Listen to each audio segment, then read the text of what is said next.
It's not so much the Batmobile as it's a Spill members version of the Batmobile. Oh wow, man! Now this is priceless right here, and I'll leave it alone after this. They got a woman, and I hope this isn't photoshopped. I hope this is real. They got a woman in a red hoodie with a big ass swastika on the front. It's not just a woman; it's a Sarah Palin lookalike. Yes, and there are two black guys walking right past her. Now, I don't even think they know what she has on, and she's just looking at them like, "Why are these fucking niggers in my Walmart?" You know, it's like she has a look, like she's like this should be an all white Walmart. I actually get the impression that look is like, "Oh hell no, you're not taking my photo." Oh fuck, I've been busted.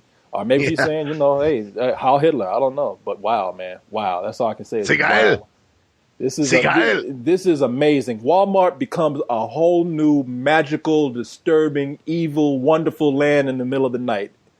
Oh yeah, baby, all wrapped up in one. Oh, thank you, man. That's my birthday gift right there. Yeah, I told you dig that thing. I was like, how have you not seen this yet? This is my favorite new site. This site is just frightening. People. I'm going back to some of the ones. I cannot get away from the man with that mullet. I can't stop looking at that. I can't stop. Wait till that guy shows up to next year's spill party. I think he did already. His name is Renegade. But oh, no, because Renegade is a special, different kind of guy. Rocking the gold chains and the suit. I know. He knows I'm messing with him. Yeah, no. He knows we love him. He does. You know, I'm going to give you a hard time, man. As much shit as he gave me, you know I got to fuck with him a little bit. But yeah, man, this is funny as hell. Wow. I actually have a little bit of a stomach ache there from laughing so hard at some of that shit. I love that kind of thing. You know, I hate laughing at people because I don't want to feel like I'm better than people, but god damn. I mean, there's a certain level that once you cross it, that kind of schadenfreude becomes publicly acceptable. It's, you know, when you let your pants fall down around your ankles, or you grow a power mullet of some sort, you know, when it's so openly mocked and you rock it because you think it's cool anyway, you enjoy it. Get down, but some of these things, I love this little baby girl with the bag over her head. That's just it's Darwinism in action. I mean, that's just, you know, that's evolution asserting itself. All in the one big cesspool called Walmart. Amen, brother. Oh, instead of this quagmire where life was crawling out of it at one time, this is like sucking life back into it and not letting it go. If you at police, you know, hey, look, DEA agents or whatever, if you ever want to catch meth addicts, here's the place right here. Just hang out at Walmart. Don't go anywhere. Apparently, it's like a roach motel for meth addicts. Wow, man, this is amazing. Oh, well, brother, what else you got, man? Nothing. Well, I wish I had. I wish I had more. What's that? It's one of those weeks, man. Nothing's happening.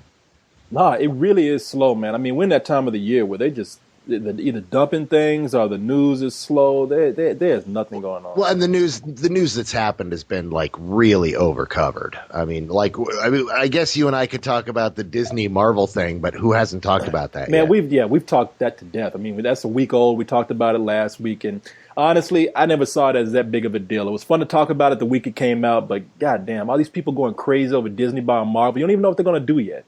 Yeah, this might be a great thing. Have you seen the Rambo news? Oh,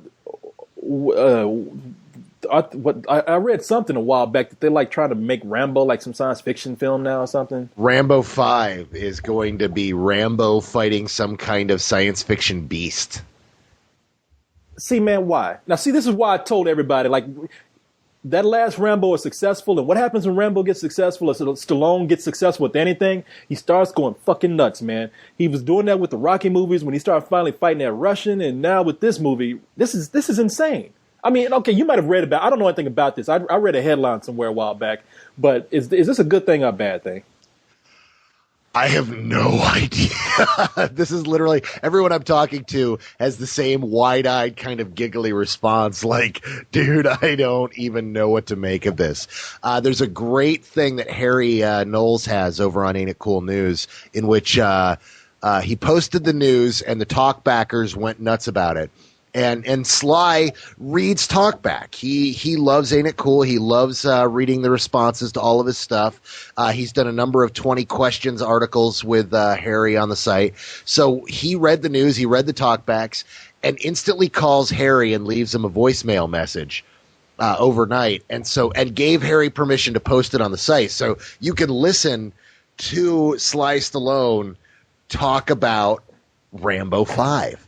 And it's one of those things where when you hear his excitement and what he's talking about, you kind of want to see it, even if it's a train wreck.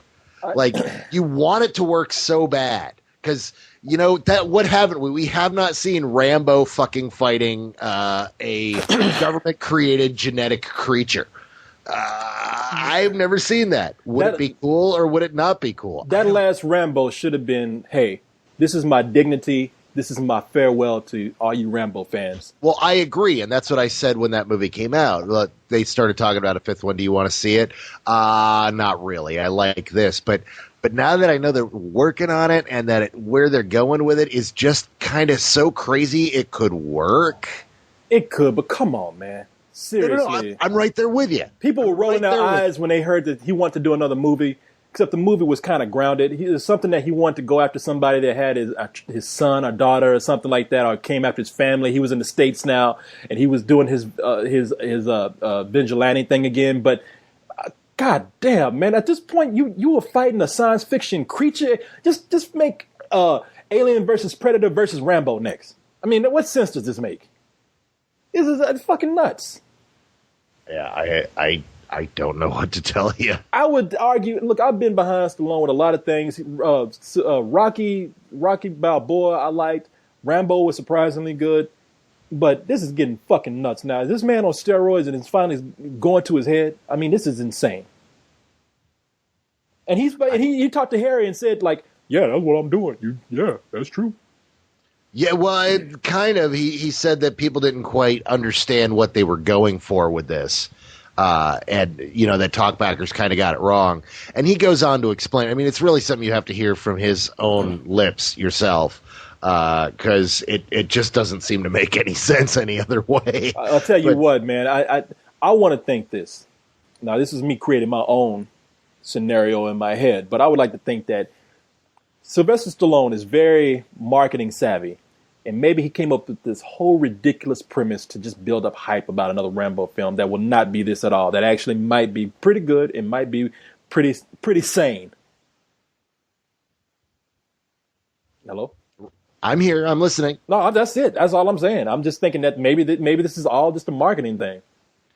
I don't know. I honestly, I don't know what to make of it. It sounds like they're seriously going to make it. That it's not just a hype thing. That they're actually going to do this. For me, it'll be a sense of, are you at your fucking mind? And almost a sense of admiration that if he has the balls to do something like this and can actually get away with it, the man's a genius. Well, the thing is, if they make it for cheap enough, it's going to make its money. You put a movie in theaters, Rambo versus the giant fucking monster of doom, you think every redneck in this country isn't going to line up for a week to fucking see it? They're going to have tailgating parties to watch this fucking movie. Yeah, maybe. Hey, you know what? That might be the coolest thing in the world. I don't know. I might see this. What's the biggest fucking movie of the year this year? What is the biggest movie of the year this year? Yeah. Transformers, man. Yeah, Transformers 2. Dumbest fucking movie of the year. Made $400 million domestically. I think Rambo versus the Space Monster has money in it. Okay, you know the difference between that, though, right? Transformers started out with giant fucking robots doing ridiculous shit. Rambo is a guy that does ridiculous shit, but he's always done it in the realm of somewhat of a military environment that we can at least say, like, okay, no guy could do this in the real world. But in this world, it's still somewhat grounded on Earth. It's still somewhat not. It's just a military story, not a science fiction movie. And this right here, this is just taking a whole fucking turn. I'm confused, man. Help me. I don't know what to think. That's why I brought it up. It's literally one of those head scratchers. It could be one of those things that's so radical that we had no idea it's exactly what we wanted. And we see it and it's like, holy shit, that was fucking awesome. Or it could be one of the biggest, most unbelievable clusterfucks since Breaking 2 Electric.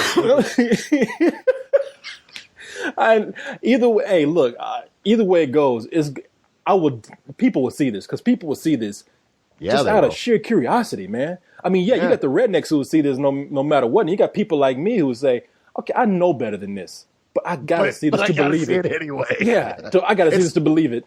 It's like that email link that your buddy sends you that says, dude, this shit's really fucked up. And you know you shouldn't click it, but you do. Hey, man, I got this click I want to send you. 2 girls, 1 cup, and 1 Rambo giant, and 1 John fighting 1 John monster. It's like, okay, sure. That's a little much, but sure, why not? I can't turn away. 2 Rambos, 1 cup. and 1 giant fucking monster.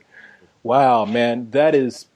See, when they said science fiction or something like that, I didn't know it was a fucking giant creature. I thought they meant like. Well, I don't think it's actually giant. I mean, that's the thing. Is it's supposed to be?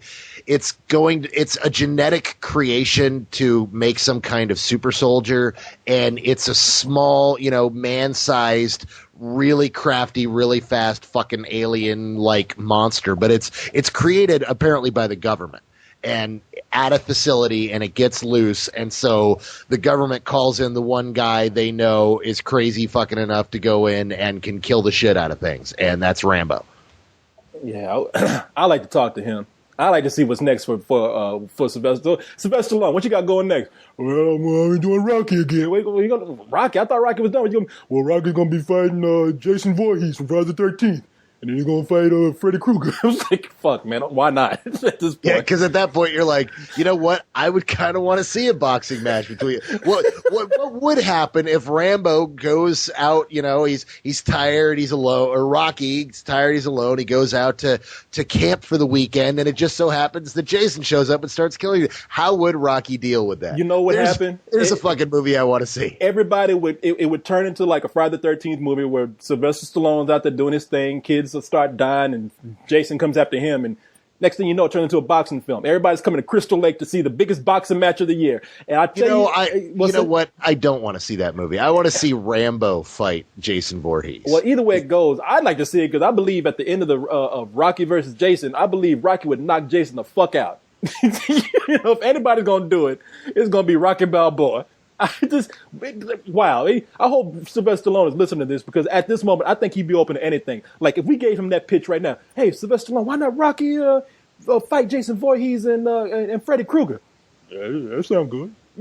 Well, I was kidding, man. No, I won't write this down. Oh, no, fuck. Let me call Harry Knowles and leave him a voicemail message. I'm gonna tell everybody. Yeah, no, Jesus Christ. I'll give up, man. Go ahead, do what you want to. It's insanity, but it's delicious insanity. I'm actually kind of looking forward to it now. I got the sequel planned out. We bring Godzilla in. We can do this. These are the worst Stallone impressions. I know. That's what we do, man. We do terrible impressions. Impressions. We're like doing Frank Stallone at this point. Actually, we're just doing some guy whose lips just fell asleep. We're doing mush mouth from goddamn Fat Albert. So, well, man, okay, I'm in. All right, I'm officially in. Reluctantly, I'm in, but I'm in because I want to see where this shit goes. It's one of those things where I got to see where this is going, man. So you can know, and even if I was in a room with Sylvester Stallone's managers, they'd be like, "Stallone, you can't do that. No, let him. Let's see where this goes. Let him do it." So, fuck, wow, that is the weirdest news I've heard all year. Yeah, it's pretty much up there in the what the fuck category. It is. Next thing you know, we're going to see pictures of Stallone shopping in Walmart at 1 a.m. So. Okay, see, that would be kind of awesome. It's there's a woman with a bag over her kid's head and somebody walking around in a thong and a t-shirt, and then Sylvester Stallone mumbling about fighting aliens. And it would fit right in. Yeah, we made about 6 Rocky movies right now and 7 Rambo movies, and I believe he would buy all of that. But oh well, man, whatever. So I'll tell you what, we have about 10 minutes left in an hour if we choose. Yep. If we so choose to go for an hour. And I was thinking it'd be nice if we got into some email. Well, I happen to have some tweeted questions if you'd like some. Nah, I'll always welcome that. Please, go ahead. All right. Well, let's see. I went ahead and, as usual, I went ahead and put the call out on Twitter. And let's go with one of my favorite folks, Metal Virgin. Metal Virgin. What the fuck does she want? She wants to know, with all these CGI crazy movies that came out this summer, how do you feel about so much digital effects being used in movies?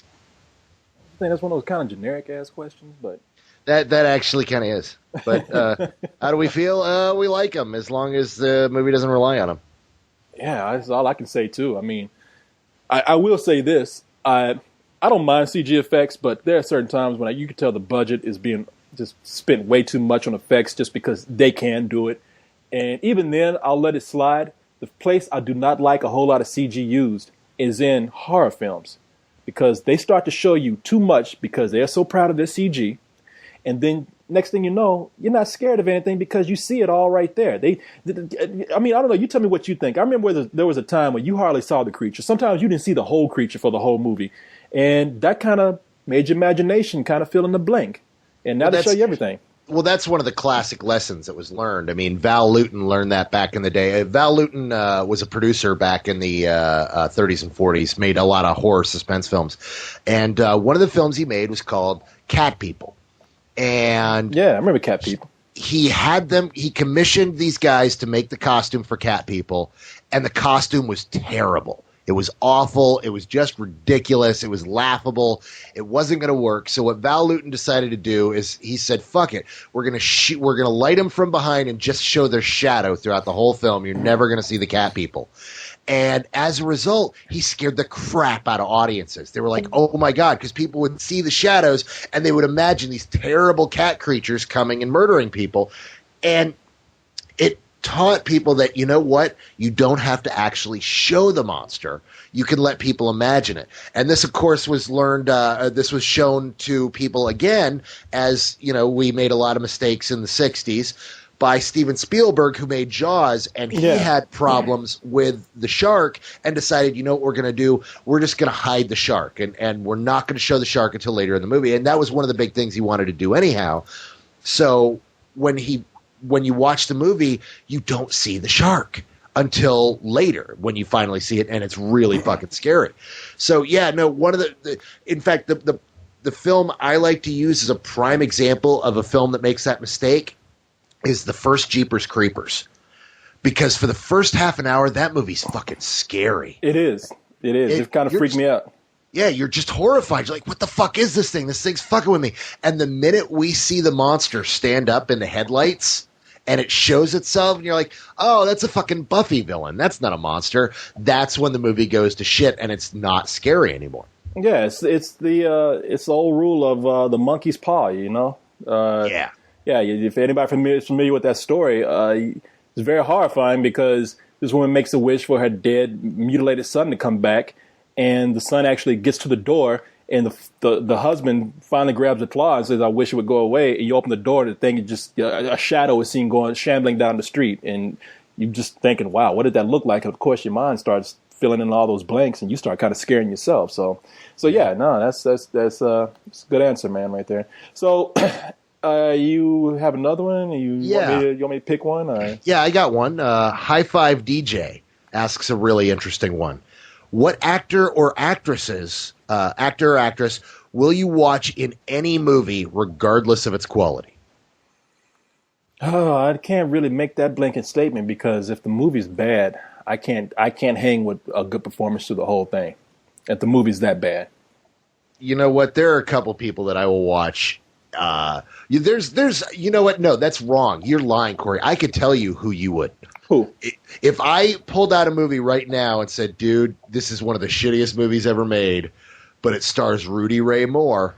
Oh, well, man, that guy's known for making shitty movies, of course. I mean, you would sit down and watch it anyway, wouldn't you? You've already seen all of his movies. But see, Rudy Ray Moore in his own context, Dolomite, The Human Tornado, Avenging Disco Godfather, in his element, those movies are good. Now, if they tried to cast Rudy Ray Moore in an ensemble piece with like Meryl Streep and George Clooney, I'd be like, what the fuck is going on here?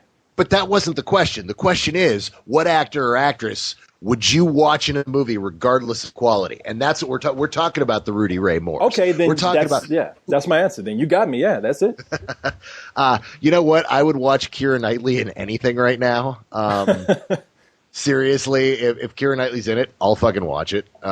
Hey, that's really bad. Yeah, but it's got Keira Knightley, and I really do kind of need to watch it.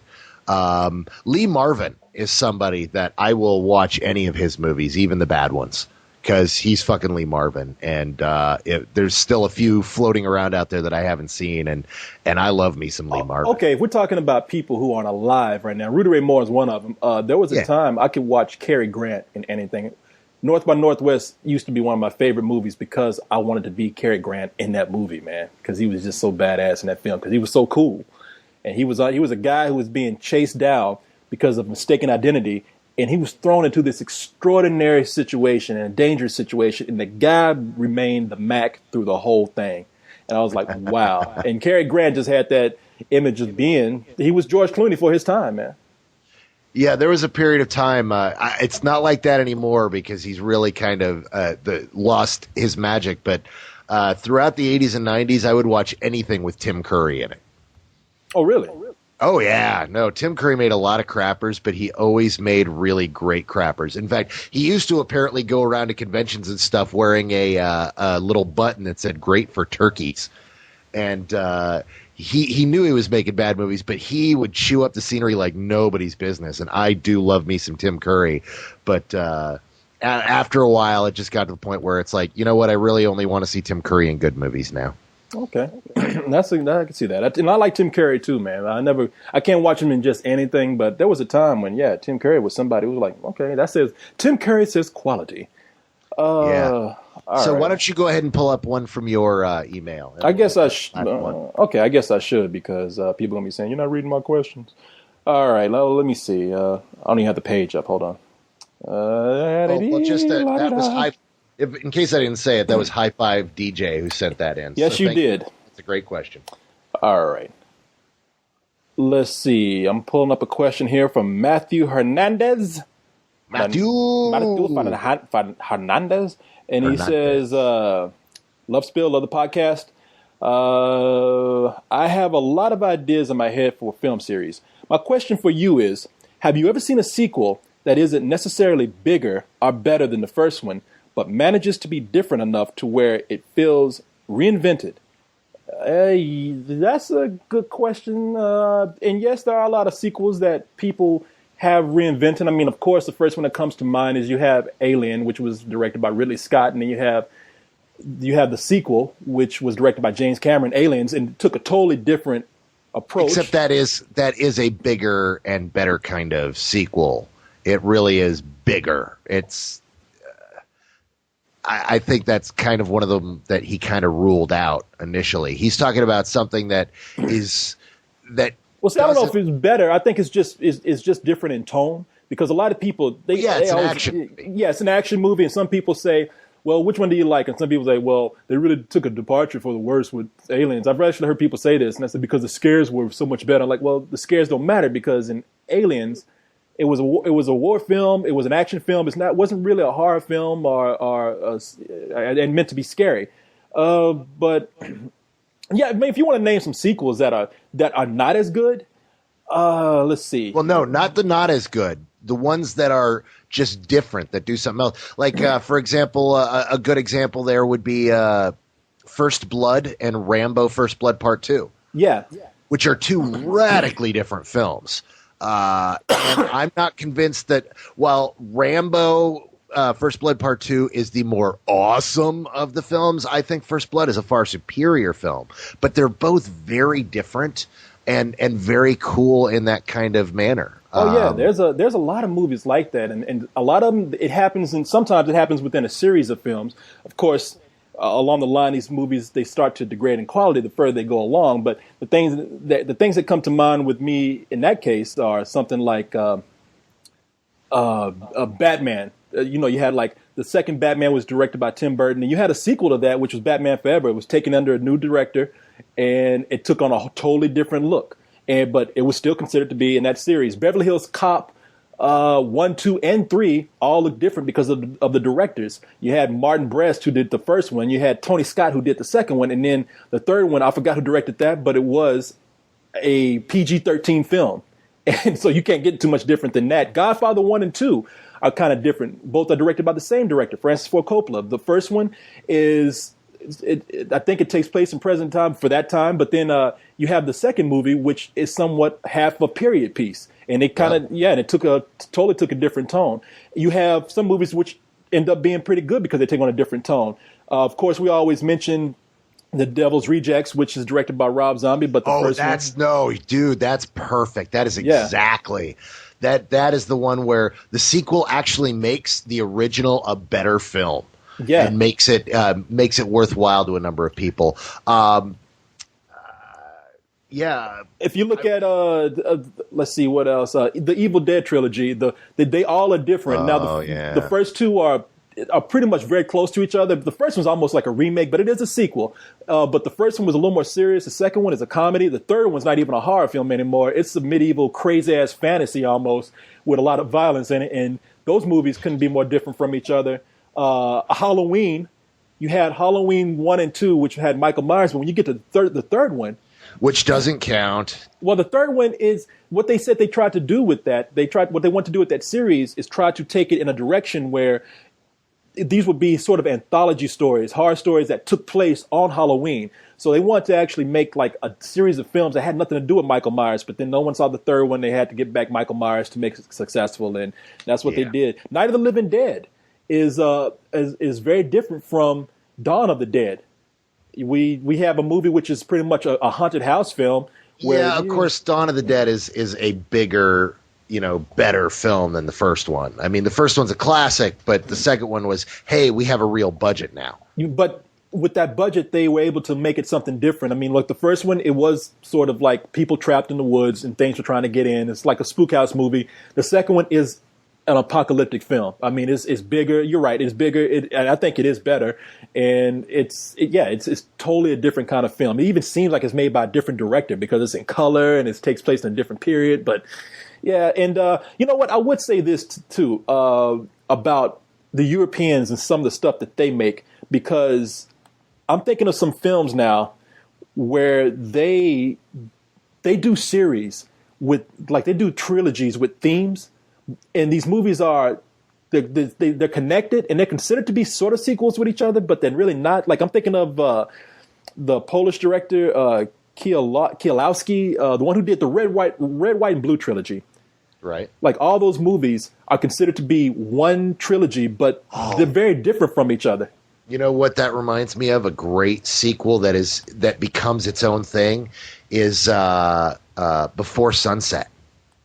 The sequel to Before Sunrise. Oh, Before Sunrise. Yeah. And I think where they get back together 10 years later and it's all about dealing with the older parts of your life and that occasion that you missed. And it's not a bigger film. It just goes in a different direction and it revisits these characters and does it in such a beautiful way. I love those films. If you've never seen Before Sunrise and Before Sunset, those are quite possibly it's a matched set masterpiece by Richard Linklater, and it is absolutely required viewing if you're a film lover. Those films are just fantastic. And while we're talking about foreign films, I think he was kind of influenced by foreign films to make that film. Absolutely. I'll name one more before I go out because I was just talking about this movie last week. I was talking about this film, Umbrellas of Cherbourg, which is also a movie that follows a trilogy that has the same theme. They're romance trilogies. That movie was two movies I haven't seen, but I have in my Netflix queue. This movie it's a romantic tragedy almost, and there's a movie before it called Lola, which I think was made like 5 years before it or something. There's another movie afterwards called The Young Girls of Rochefort or something, and it's and all those movies kind of feature the same characters, kind of feature the same theme of love lost, but they're not really following the same story. So there's a lot of different ways to approach a sequel where it changes tone depending on what director it goes with, or what tone they want to take it, or maybe that one director wants to experiment with another direction. So. Well, what's that? Go ahead. One that you just brought to mind, a weird, cool, kooky pseudo sequel prequel that was recently done, Sukiyaki Western Django. Django? Sukiyaki Western Django. It's the sequel / prequel to Django, and it's so awesomely fucked up. It's delightful. Quentin Tarantino has a role in it. It's shot entirely with an all Japanese cast, but they're speaking phonetic English. So, is that the movie that Quentin Tarantino in, that crazy Western? Yes. Okay. It's insane, but it's. I don't want to call it a better film than the original, but it is so. It goes in a very different direction. It's very cool. Okay, I got you. No, I want to see that movie too, man. I've been hearing that it's pretty cool. Yeah. Speaking of Westerns, then, as far as movies that are series, which seem to change tone all the time and maybe reinvent themselves, what do you think about the Man with No Name series? I absolutely love it. It's a masterpiece. Of course, for those of you that don't know, this is Leone's spaghetti western trilogy of For a Fistful of Dollars, For a Few Dollars More, and The Good, the Bad, and the Ugly. Yeah. Some of the best westerns ever made. They're incredible. This is what made Clint Eastwood a household name. If you've only seen The Good, the Bad, and the Ugly, and you haven't seen Fistful of Dollars or For a Few Dollars More, in fact, out of the whole series, I love For a Few Dollars More. That's my favorite. I have to go with everybody on The Good, the Bad, and the Ugly. I've seen them all, but The Good, the Bad, and the Ugly, man, I just love that movie. That soundtrack is what it's so iconic, man. It's a wonderful film, but I just find it so slow compared to For a Few Dollars More, which is just a really great badass fucking gunfighter movie. Yeah, and Clint Eastwood, man, is a fucking badass in that movie, man. Lee Van Cleef, dude. Lee Van Cleef fucking rocks those films. Didn't he show up like in one of those other movies, man, where it kind of like as a different character? Yeah. Yeah, but he showed up. Fistful of Dollars. Yeah. Fistful of Dollars is a different character. And it's him versus or For a Few Dollars More. For a Few Dollars More is just Lee Van Cleef versus Clint Eastwood. It's fucking awesome. Yeah, but people watch these movies, man. Watch them, and I would tell people just to watch The Good and the Bad and the Ugly, just because it's so referenced these days. And the Ennio Morricone soundtrack, Morricone, yeah, it's who of course just did all this awesome stuff on Inglourious Basterds. Inglourious Basterds, yeah. So yeah, you should definitely watch that movie, man. It's such a culturally referenced film that you'd be doing yourself a favor. And so whenever you hear something, you'd be like, oh, that's where that's from. So yeah, man. I guess we did a lot of show. So we did an hour and almost 10 minutes of show. So I think we should get the fuck out of here. All right. Well, Carlos says let's get the fuck out of here. So that's what we're gonna do. All right. Good night, everybody. Good night.